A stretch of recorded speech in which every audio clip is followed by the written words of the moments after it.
Today on Marketing Over Bourbon, we're going behind the scenes of Disney's marketing production back in the day and much more with Jeff Larson. From his time at Disney to leading marketing at Princess Cruises, Jeff has been at the center of many well-recognized ad campaigns, including the return of the Love Boat. We're uncovering the secrets to producing large-scale campaigns, prioritizing marketing budgets when resources are tight, and maximizing the use of in-house teams and external agencies. So settle in and hold on your bourbon glasses because we're spilling a few Disney secrets in this episode of Marketing Over Bourbon.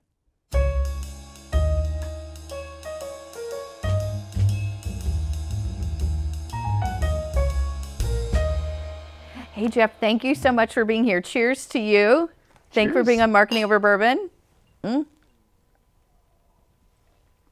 that's tasty. Okay, so I picked this out for you. This is Basil Hayden, and I think it's in the wine cask because I know you love wine too. I do. As do I. I'm an equal opportunity sipper, but that's nice. That's very nice. Okay, I didn't put mine on a rock. How is it with the rock? Can you taste? Yeah, it's perfect. It's smooth.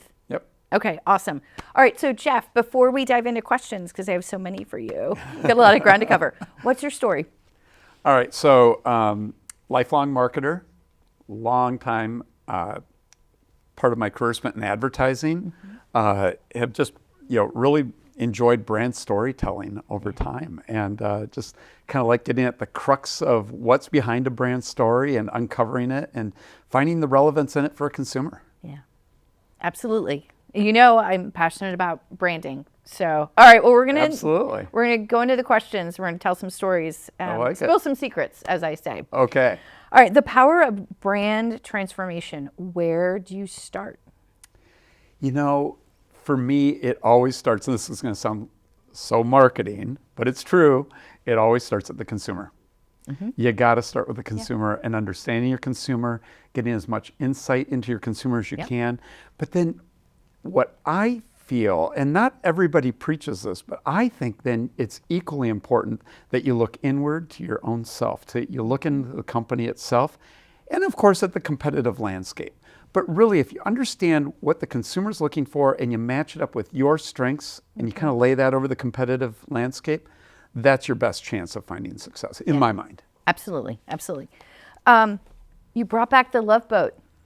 All right, so first of all, fantastic campaign. Thank you. So you were at Princess Cruises at the time, and I want to understand a little bit about what was the thought in settling on the Love Boat, and how did you have that, which is something that you and I, because we're of the age, that we remember that, but how do you have that campaign resonate with today's audiences that may not be familiar with the Love Boat?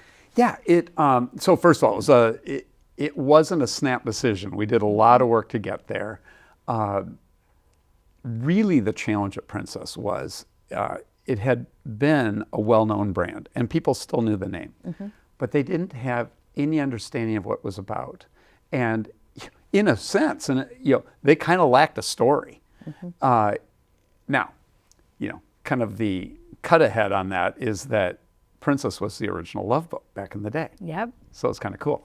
But what we really started with was we wanted a brand identity for Princess, but it also needed a national brand identity. So we went about doing a couple of things. One is creating a national footprint for the brand. So when we did find that messaging, we were going to have a place to kind of tell the story. But then we looked inside the brand and the consumer and really interrogated, like, who is this consumer? And they had an archetype for the consumer that was different. It was, in a way, it was exactly who their consumer was and is. It was kind of this, they call it the every person archetype, if you're looking at brand archetypes. Yes. Well, the good news and the bad news. The good news about the every person is exactly who their consumer was.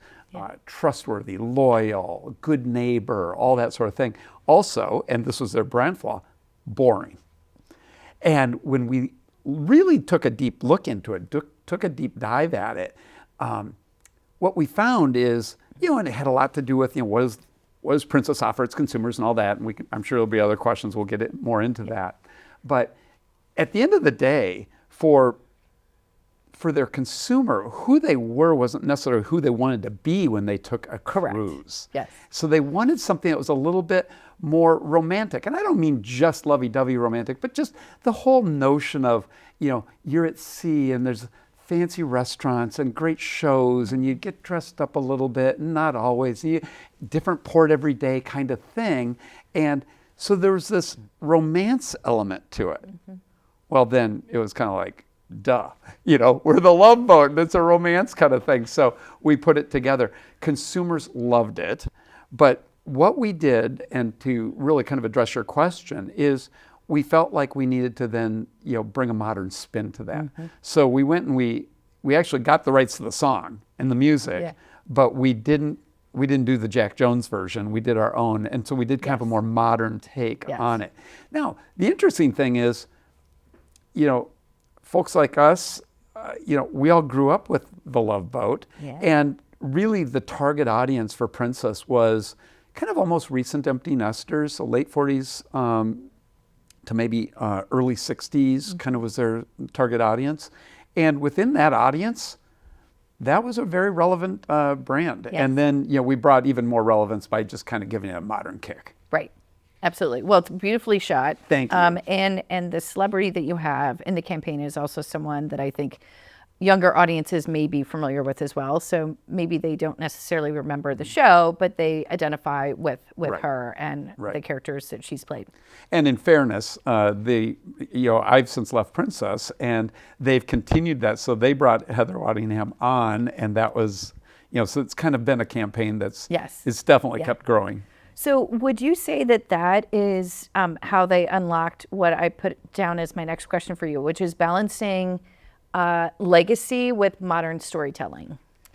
Yeah, I think that's exactly right. You do, and that's a little bit again by interrogating your own self and your own company and understanding that. And so, that was our legacy, and so it almost gives you, if you can use that in a way that also explains what your value proposition is, what your product offers to the consumer, and it comes out of something that's unique like that, then it's like you already have an immediate element of distinction. And I think that's what makes it powerful, because there's a little bit of, there's a kernel of truth to this that is undeniable, and no other company can take that away from you.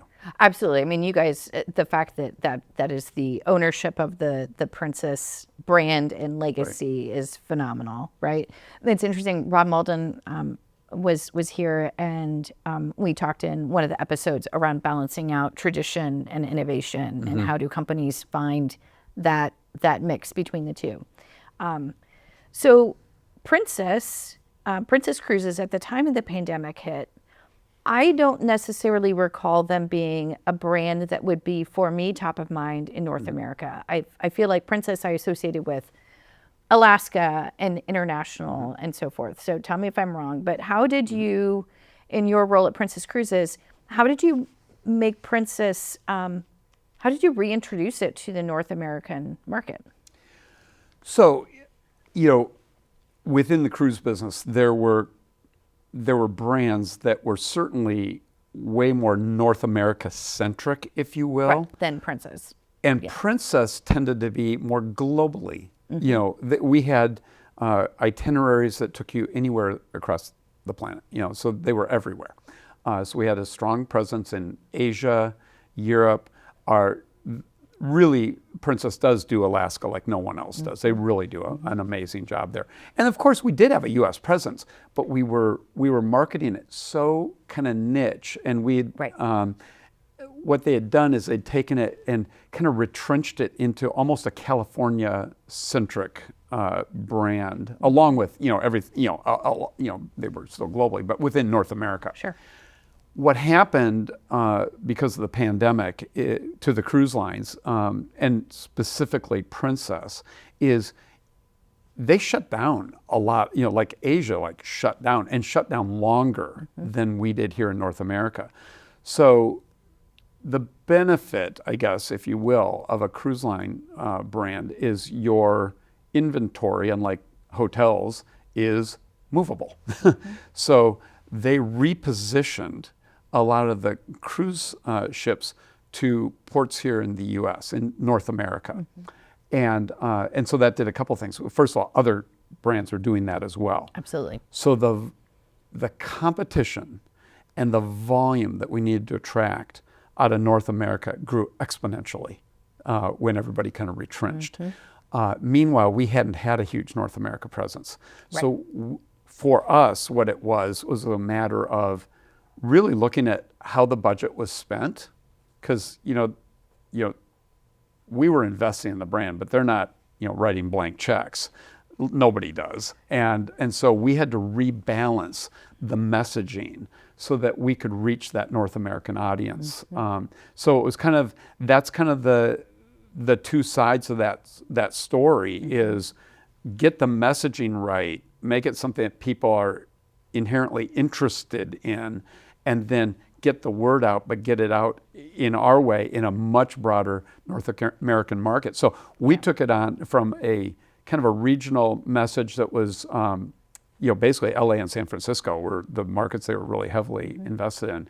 We took it to a national platform, and then we also went heavy up in the top, I want to say 20 markets on top of that, where we just overinvested on top of that to make sure that we got the word out on Princess. Well, yeah, because you need to break through the fact that there's not necessarily the association or the loyalty with that brand on the frequency that other people might cruise Norwegian or Exactly. Or Disney even, right? Since Well, we both came from Royal, Disney, right? Carnival, all of those, and right. so and so part of that is you have to create your unique niche so that people understand you. When I first came in, there were a lot of people that heard of Princess Cruise Line, but as I was saying, they just really didn't understand the brand, and so therefore they didn't really put it in their consideration set. Right. It's like, it's not the brand for me. Our job was to tell them what the brand was first and foremost, and then get them to put that into the consideration set. Yes. So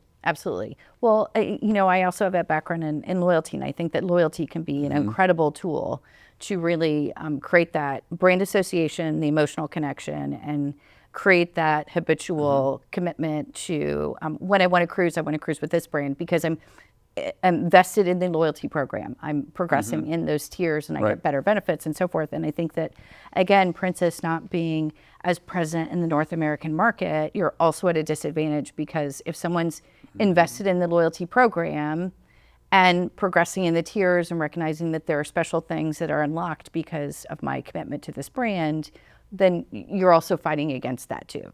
yeah, you're fighting against other brands' loyalty programs. Correct.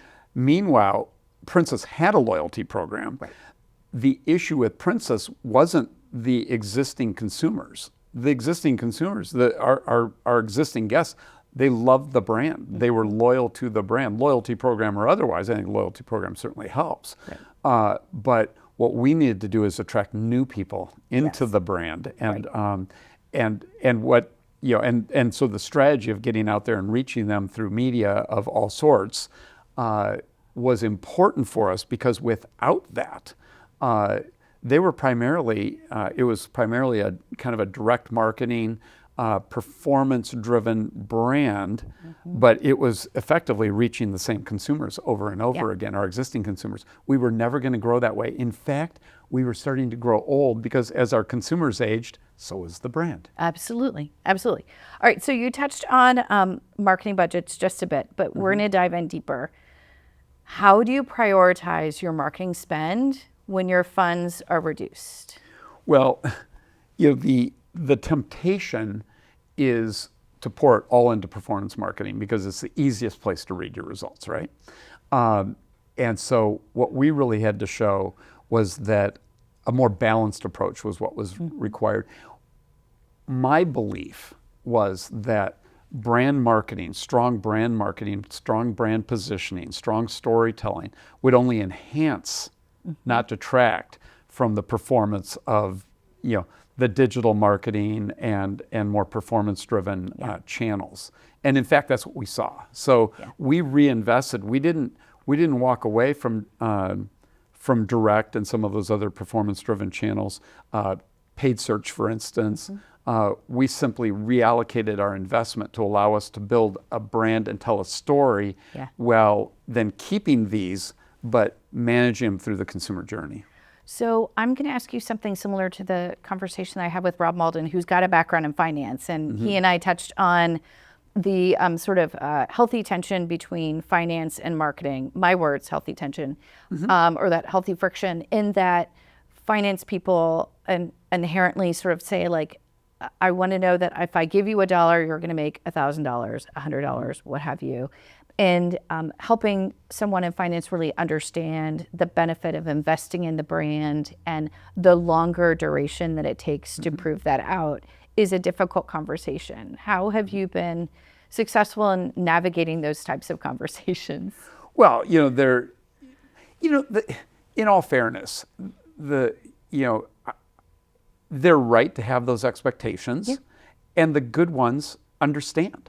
I haven't had, throughout my career, again, nobody hands the marketing team over a blank check, but I think they understand inherently. I know that at Disneyland, they knew we needed to invest in that brand. At Princess, they knew we needed to invest in that brand. Now, there was always debate over the tactics and how we were going to do it and that sort of thing, and you had to prove out your case.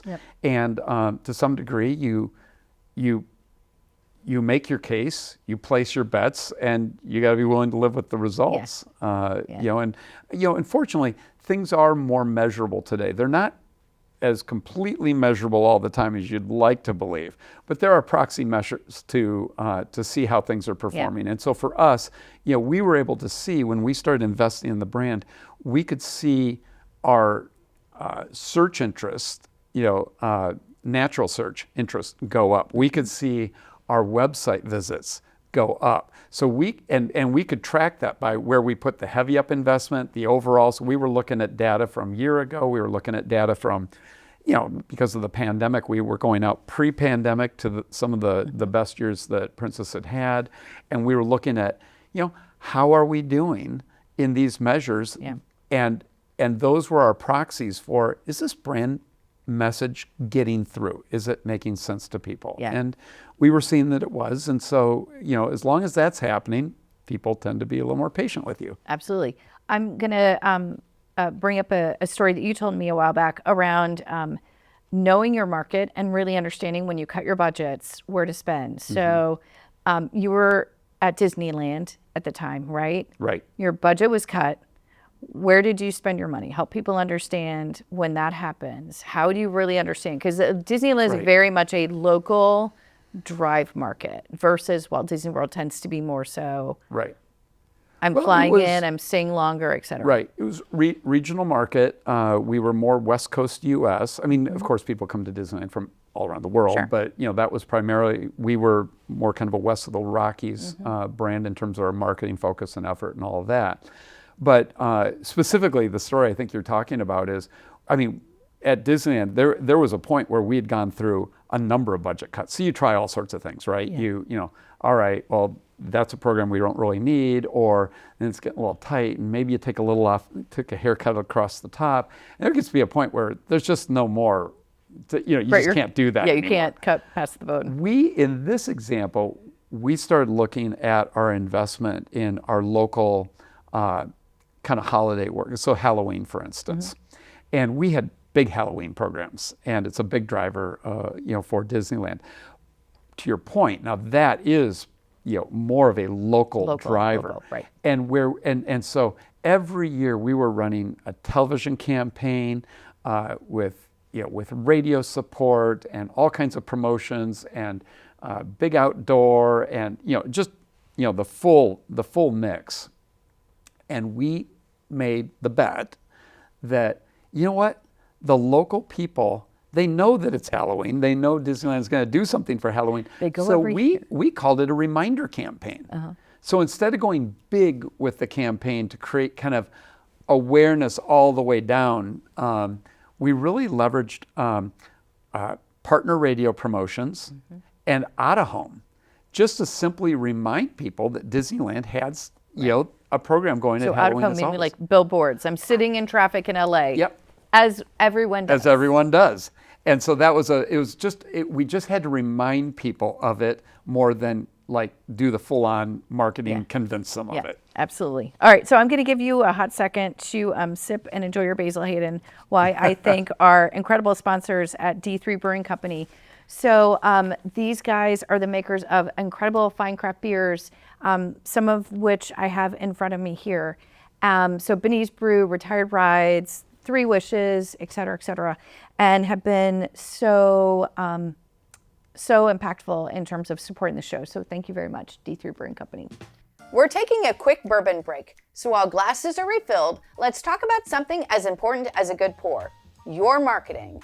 I'm the founder of Butler Marketing Group, and we help businesses, small, medium, and Fortune 500, navigate growth and transformation with marketing that's strategic, intentional, and built to leave a legacy.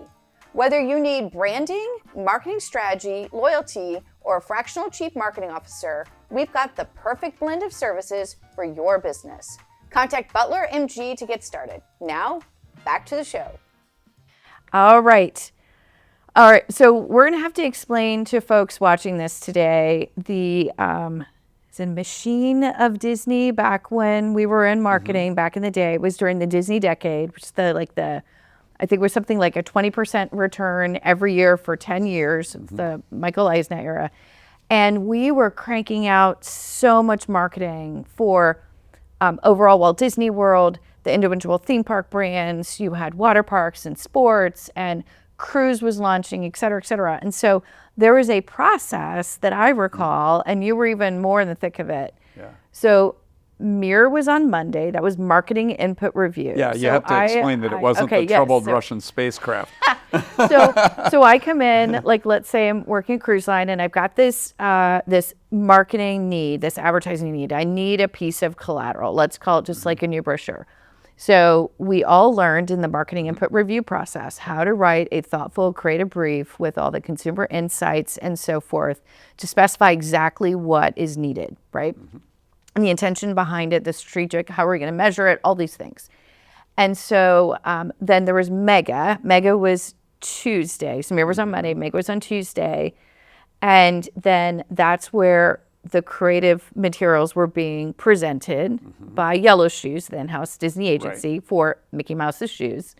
Yep. And then the third day, I wasn't involved with, but you probably were, because I think it was the creative day and you guys wore crazy silly hats or something like that, where you put on your thinking caps or something and try to come up with these amazing ideas to match the marketing input review request from the creative brief. So help people understand what that process was and did that work? Because if I recall correctly, our entire calendars were blocked all day Monday in case you had to present in Mir, all day Tuesday in case you needed to sit in on Mega. Right.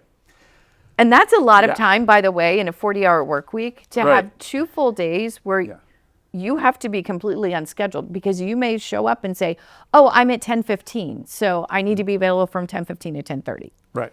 So nobody ever complained about that ever. So, all right. So there's that. Let's unpack that a little bit. That's a lot. We could do a whole show on just this probably.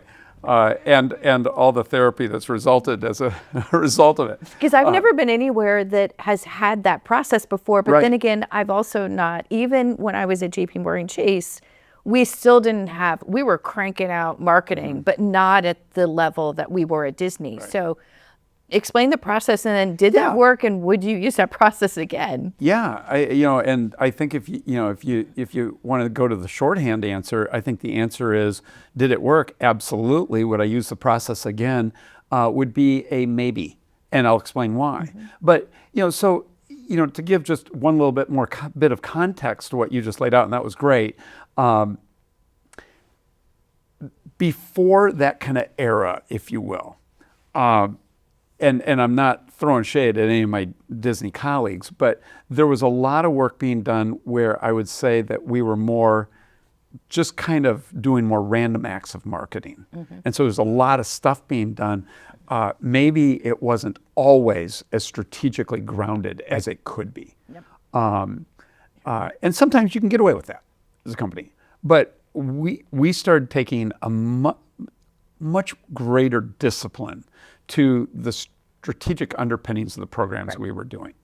And so I think it really actually started with this meeting we called the mega meeting, which there's no acronym for it. It just means giant meeting. Thank you for saying that, because for years I thought, I know what MIR stands for, but what Right. was mega? What are the 3 of the 4 letters? But okay, it was just a mega meeting. It was like Giant literally meeting. a mega, because it was Yeah. I think it was like every 15 minutes. Unless Yeah, something and it needed was all 30. day. All day. Generally, Yeah. and we just ran through it. I mean, in a way, I remember sitting with Kim Potrock in one of them once, and he said, this is like, people sitting in this meeting are getting like a Harvard Business School education, because Yes. it is literally case study after case study after case study after case study. You're just working through the day, Yeah. and you're just constantly thinking and being on your feet. So Mega was a meeting where we presented, it was kind of the advertising, and it grew beyond that, but let's just say for now, the advertising's team's chance to say, here's our creative brief that we're going to base this on, and then ultimately in subsequent meetings would be, here's the conceptual work creatively, here's the final work creatively. And it was an opportunity for everybody to be in the room together, all the stakeholders and those that were creating the work, to review everything and be on board along the way. So you wouldn't get to the end and have somebody go, well, I don't think I agree with that target audience. Right.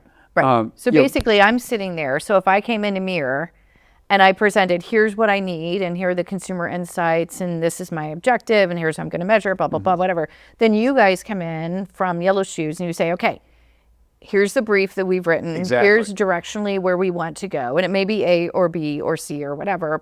And then you're right. Everyone we would discuss stays and on debate track. it and get on Exactly. board. So it actually started there with Mega and bringing creative briefs in. But what we realized, and it was exactly like what you just said, what we realized is, no, wait a second. You got to back up, because if the input into the entire process isn't good, Correct. then you run into problems even at the creative brief stage, which is our direction to the creative team on how to. So if we don't agree on even what's the issue to be solved, then you end up debating all that at the creative brief stage. It's the same argument that if you didn't have a creative brief and you went straight to a creative execution, and then you'd all sit down and go, yeah, but is this right for the target audience? Well, who is the target audience? Well, I think it's so-and-so, or I think it's so-and-so. And then you're all debating that, and you're not actually concerned about the creative. Right. And it's unwinding all the creative as the conversation goes. Yeah. So we backed up, and that's how this meeting called MIR, Marketing Input Review, was created. It's like, no, we need, when the marketing and promotional partners need work, they need to bring that in so we can all kind of get around it and make sure we really understand the assignment and what needs to be accomplished. Yeah. So that's really fundamentally where that comes from. And then we would return, not necessarily the next day, but we would return. It would be scheduled. Sometimes it was the next day, but we would return. And then you're looking at, all right, so here's a creative brief, and the creative brief was judged against that input. Right. Okay, does it address the input? Do we agree on this? And if it does, then everybody is together and we're signing off on that creative brief. Yes. Now the creative brief could be given to the creative team, and we would do that in the advertising department. We'd work with our creative partners and that sort of thing. And when we were bringing the conceptual work back, now you don't necessarily need to go back to that creative input, because we all signed off on the creative brief. So now that's the foundation by which we're going to judge it against. And we look at the concept and ask ourselves that. So Mega was a meeting to kind of make sure that our advertising and our executions were strategically based, and MIR was to make sure that, in fact, we all agreed on what we were solving. Right, and grounded on that. strategy. Yeah, Right. yeah. Now, the third part of what you asked was this, did we all wear crazy hats and all that? No, I mean, I don't remember that, but Maybe you need a crazier hat. what we did, and this came even much later, there was kind of this feeling that creative became better when we were more collaborative around it. And that was, so it was And it was the advertising strategy team and the creative team kind of going off and just really kind of talking it through and getting the ideas flowing. Obviously, the creative team is, they're brilliant, and they're going to ultimately take that away and they're going to conceptualize it. But we gave some time at one point to really making sure that we were working hand in hand with our creative team, and it wasn't just parking the assignment at their door. Absolutely. So you've led in-house agency teams such as Yellow Shoes and external. So what recommendations or advice do you have for people as they try to balance out both? I know I did that at Choice Hotels running global marketing, and you've got your in-house team. I tried to leverage my external agency for the things that they were better at than what we were, right? So maybe it's TV, video, radio, et cetera, et cetera. What recommendations do you have for businesses on balancing out their internal and external teams? It's always a tough balance, especially as your in-house team becomes really, really, really talented. Where's that line? The nice thing about an in-house team is they really know your brand unlike any other. It's the benefit of an external agency, but it's also the detriment a little bit, is they're a little bit more at arm's length. Obviously, you bring them in, but they're not swimming around the water every day. And the in-house team is, so they get it. And generally speaking, they can also, hit a quicker turnaround. So there's some benefits to having an in-house team. We happened to develop one at Yellow Shoes, and just through the recruiting we were doing, everything else, just became enormously talented. And then that ended up creating its own conflicts because they were like, national TV campaign, why can't we do that? And so, why outsource it? Yeah, why outsource it at all? We're right here. Hello. Right? Well, the external teams are, but this is, so it's a tough balance. It's a good problem to have when both are so talented. I think the way, to me, when I look back on it and I think about those teams and like what makes them successful, it's really about, how do you bring them in? How do you engage them? Do you give them enough resources to get, and that not just money, but do you give them enough time to do it? Those sorts of things. And I don't know if you were going to go into, accountability or anything like that, but that is a whole other show. I would say. But that's important to hold them accountable. But what people forget is marketing people forget that it's not just about holding the creative team accountable. It's about holding their own team and themselves accountable as well. And then you don't have to coddle the creatives, but I always found that a little praise goes a long way too. Yes, absolutely. So storytelling has been a big part of your career. And what would you say around how businesses can use storytelling to elevate their brands? I think storytelling's been around longer than brand marketing, frankly. I mean, people have told stories forever. People don't remember lists of facts and this, that, and the other thing. I mean, maybe to a degree they do, but people remember stories. Stories touch them emotionally. Brand decisions are often made emotionally and then rationalized with, facts and data. That's right. Exactly. But so it's the emotional storytelling. If you can communicate your brand and or your point and create and lay it into a bit of storytelling, people are far more likely to remember that. It's far more likely to touch them in the heart and influence their decision making downstream. Absolutely. You and I are both fractional CMOs. So I don't know if you get this reaction, but when I say that, people sort of look at me and then I remind them about fractions in math. And so it means a portion of time. So talk about your role as a fractional CMO, a CMO whisperer. How do you approach it? Yeah. So, I don't know if it was me. I think I did. I kind of, at one point I said, I'm kind of a CMO whisperer. It's one thing of what I could do is, help guide or mentor maybe marketing leaders as they're coming up, or young CMOs or what have you. But fractional marketing, really there's such a huge hole in the market that's out there. There's a lot of, I'll call it more mid-sized companies. Yep. They want to tap into somebody that has done marketing at, on kind of the biggest stages, if you will.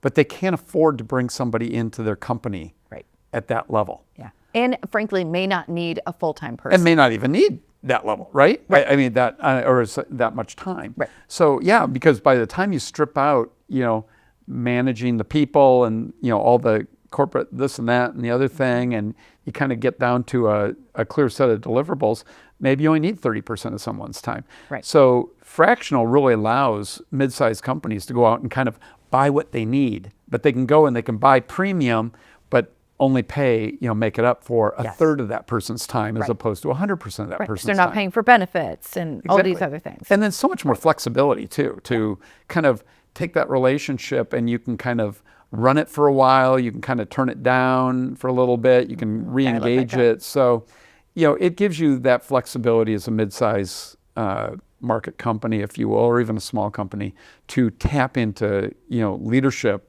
that maybe you can't afford full-time. Yeah, absolutely.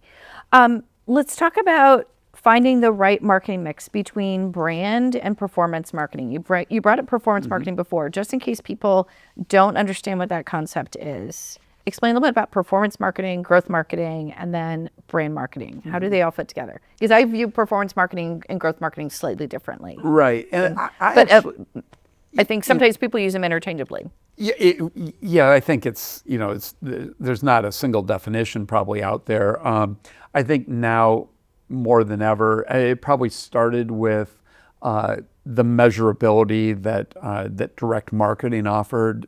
This is now going back many, many years. That was something that people weren't used to in marketing. The old adage, I know that half my marketing is working, I just don't know which half, kind of thing. It wasn't as measurable. So people started falling in love with the fact that, well, I can see the data. If I put X into this, I'm going to get 3X out, or whatever it would within be. a very defined period of time. I'm going to send out these direct mail postcards, and I'm going to put this much investment into doing that, and I know that my response rate is going to be X and my conversion rate is going to be Y, and I can look at that over this period of time, and it's a positive return. Yeah. So there's an allure to that, and it's more than an allure. It actually there are mechanisms like that, and now digital marketing that really, really work, and you can measure them like that.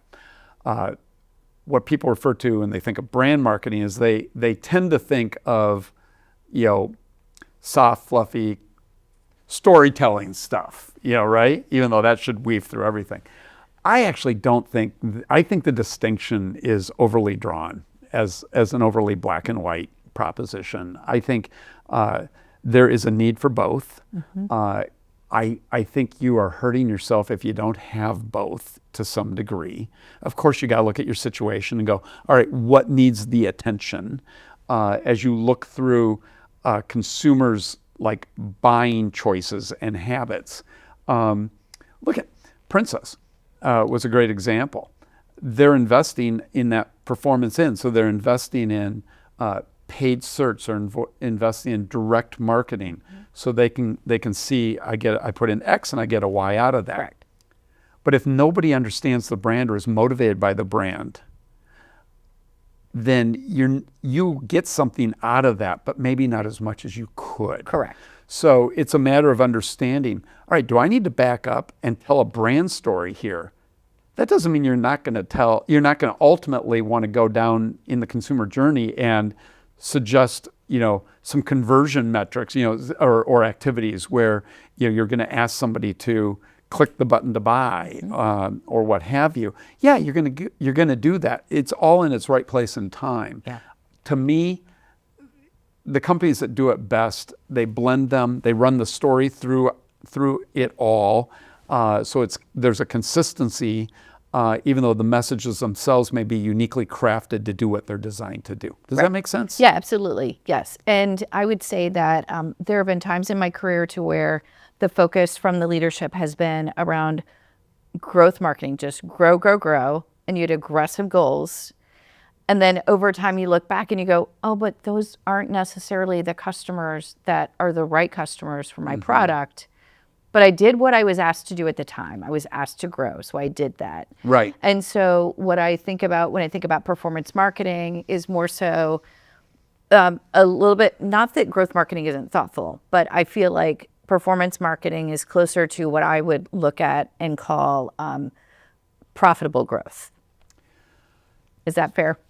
I don't know if I would 1,000% go on board. I think yes, more or less, but your brand marketing, or I guess you're calling that growth marketing? No, brand marketing is completely separate. I'm just sort of distinguishing when someone says growth marketing versus performance marketing. I feel like growth is like go, go, go, go, just like get numbers, easy number. Yeah, I agree with that. Yes. I feel like a performance marketing is I want to grow, but I'm going to be a little bit more thoughtful about it because I want to look back and go, I'm glad I invested the money into this because the lifetime value of the customer is there versus booking anyone who would listen to me. Exactly. Yeah. No. I think and it's funny. I actually haven't run into that terminology as much. It's been more the distinction between are you telling the brand story or are you going to go out and do the performance marketing? And but inherent in that throughout is who is our target? And what do we know about them? And how do they fit with us? And who's going to give us the best return over time? Right. And how does that fit into maybe a broader company portfolio of how we want to stage our consumers and maybe from one product or brand into the next. And so that's all about knowing specifically who that consumer is and going after them and not just growth for growth's sake will take anybody. You're absolutely right. Correct. Yes. All right. So real quickly, we probably already hit on this a little bit, but what else would you say that companies can do to utilize data for enhancing customer engagement? Beyond what maybe we've touched on. Yeah, I mean, well, if anything, we live in a world with an abundance of data. So you need to be looking at it closely, and it'll give you a lot of clues.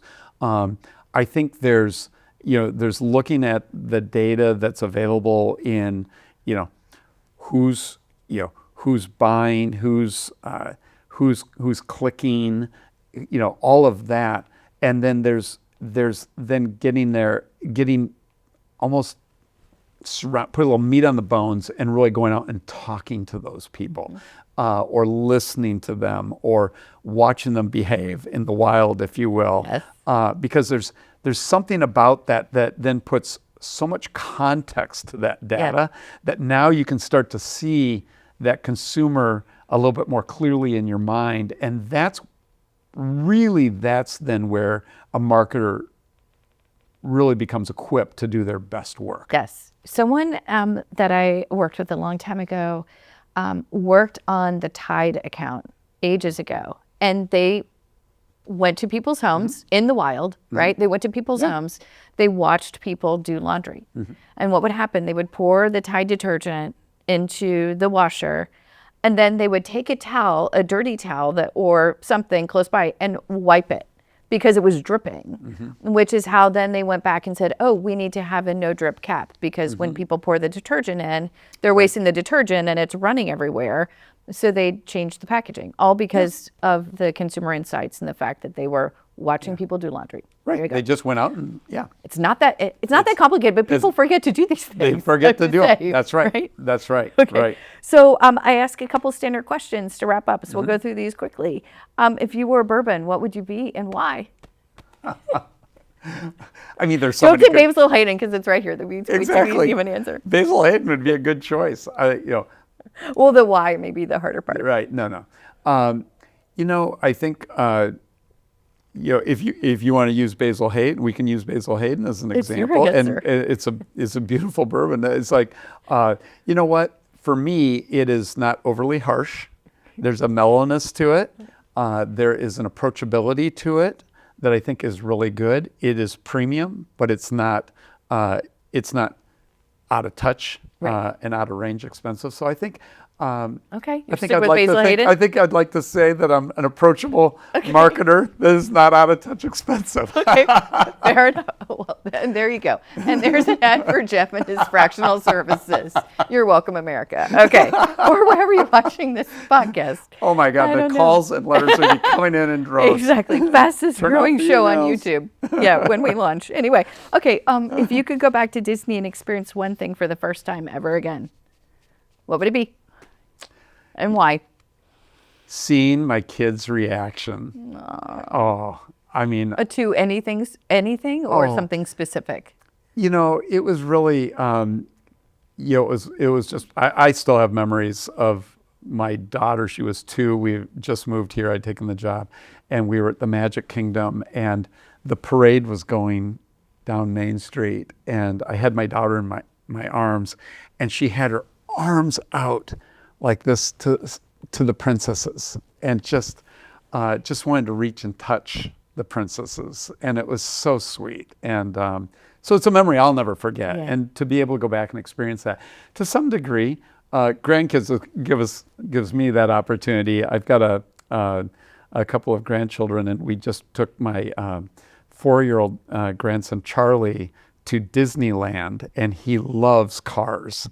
And so we took him to Cars Land specifically, and we just did anything and everything Cars Land.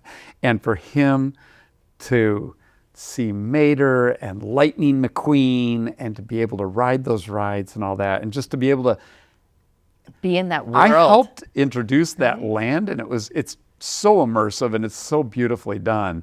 But to be able to see it now through his eyes was just remarkable. Amazing. All right, so I'm going to have you back in another show because I think you worked on the 60th, which was the Diamond Celebration. We're going to dig into that. Okay. Good. All right, so a previous guest, actually Lee Kitchen, one of our friends, a fellow magic maker, because we were all in marketing together, right? Back in the day.